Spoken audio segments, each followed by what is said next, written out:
Hello guys, welcome back to this video. And this video I'm going to show you how I can use the find command. As you can see, I have created my string and now I'm going to write this sentence in my string. As you can see, I have written good luck and now I'm going to write this line for the user.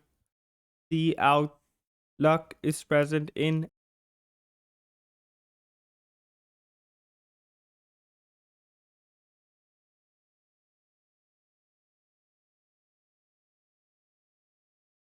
and now I'm going to write string dot find brackets. Now I'm going to write luck in between these commas. So my find command will find the location of the luck. As you can see, if I run it, it is telling me that luck is present in 5. So that's how I can use the find command to find the location of certain words. Make sure to like and subscribe.